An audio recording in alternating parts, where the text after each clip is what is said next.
Admission का माहौल चल रहा है और नीट का रिजल्ट भी आया है। तो जिन बच्चों का रिजल्ट नीट में अच्छा नहीं आया है फिर भी वे चाहते हैं कि मेडिकल फील्ड में अपना कैरियर बनाने के लिए, तो अगर उनको एमबीबीएस की सीट नहीं मिल पा रही है या डॉक्टर नहीं बन पा रहे हैं तो उनके मन में एक सपना होता है कि चलिए फार्मासिस्ट बन करके हम मरीजों की सेवा करेंगे और मेडिकल के फील्ड में अपना कैरियर बनाएंगे। लेकिन यहाँ पर इस बार एडमिशन में बहुत सारा असमंजस है। पहला क्वेश्चन विद्यार्थियों का ये है कि डिप्लोमा इन फार्मेसी अच्छा है कि बैचलर इन फार्मेसी अच्छा है। दूसरा क्वेश्चन ये है कि डी फार्मा का एग्जिट एग्जाम क्यों हो रहा है और बी फार्मा का एग्जिट एग्जाम क्यों नहीं हो रहा है। और तीसरा क्वेश्चन ये है कि सरकारी नौकरी में डी फार्मा को ही क्यों प्राथमिकता दी जा रही है जबकि बी फार्मा को प्राथमिकता नहीं दी जा रही है। तो इन तीनों सवालों का जवाब आज के इस वीडियो में मिलेगा, इसीलिए इस वीडियो को आप अंत तक जरूर देखें और अपने दोस्तों को भी शेयर करें ताकि जिनके मन में ये सवाल है कि कौन बेहतर है, डी फार्मा बेहतर है या बी फार्मा बेहतर है और एग्जिट एग्जाम सिर्फ डी फार्मा का क्यों हो रहा है। तो यहाँ पर मैं आपको सिर्फ साफे साफ ये कह दूं, मैं अपने अनुभव के आधार पर कह रहा हूं और जो मेरे पास डेटा है कि डी फार्मा बी फार्मा से बेहतर है। अब इसके लिए मैं आपको 3 सबूत दूंगा, इन तीनों सबूतों को आप ध्यान से देखिएगा कि क्यों डी फार्मा बी फार्मा से बेहतर है।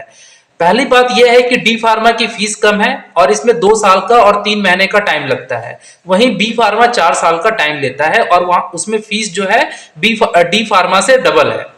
अब रही बात कि बेहतर कैसे है डी फार्मा, तो इसके लिए मैं आपको 3 सबूत जो मैं बता रहा हूं। पहला सबूत यह है कि आप जो वैकेंसी देख रहे हैं जिसमें ये सरकार ने नोटिस के माध्यम से हजारीबाग जिले झारखंड में निकाला है, तो यहाँ पे जो 10 फार्मासिस्ट की वैकेंसी है जिसमें 19,000 रुपया पेमेंट है, इसमें जो योग्यता आप देखेंगे तो इसमें लिखा हुआ है कि डी फार्मा होना चाहिए और 2 साल का हॉस्पिटल का एक्सपीरियंस होना चाहिए। यहाँ पर बी फार्मा को एकदम पूछा तक नहीं किया, मतलब उनकी औकात इतनी कम कर दी गई कि उनको एक 19,000 रुपए की नौकरी के लिए भी तरसना पड़ रहा है, सरकारी नौकरी के लिए। अब मैं बात करूं कि दूसरा सबूत क्या है। दूसरा सबूत आप देख सकते हैं कि बिहार में जो भी वैकेंसी निकलेगी फार्मासिस्ट की, उसमें डी फार्मा और इंटर को मिलाकर के 55 मार्क्स हो रहे हैं, वहीं डी फार्मा और बी फार्मा को मिला के मात्र जो है 40 मार्क्स हो रहे हैं। तो आप ही बताइए किसका चयन पहले होगा, 55 का होगा कि 40 वाले का होगा। और तीसरा जो आप न्यूज पे देख रहे हैं इसमें साफ कर दिया गया है कि डी फार्मा वाले ही फार्मासिस्ट बनेंगे। कौन से फार्मासिस्ट, यानी कि गवर्नमेंट में जो फार्मासिस्ट बनेंगे।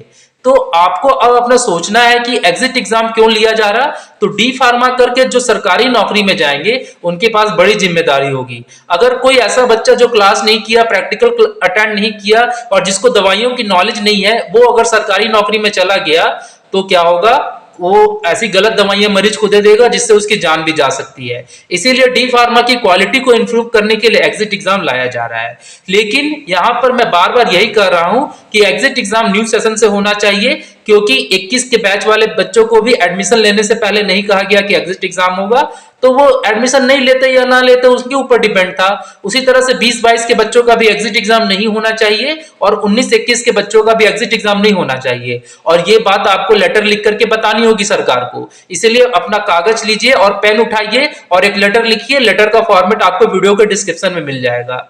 इसीलिए मैं अनुरोध कर रहा हूं कि डी फार्मा बी फार्मा का जो अंतर है उसको अच्छे से समझ लीजिए। इसके अलावा आपके मन में और कोई क्वेश्चन रह गया हो तो आप कमेंट बॉक्स में जरूर पूछिए। मिलते हैं नेक्स्ट वीडियो में, बाय बाय।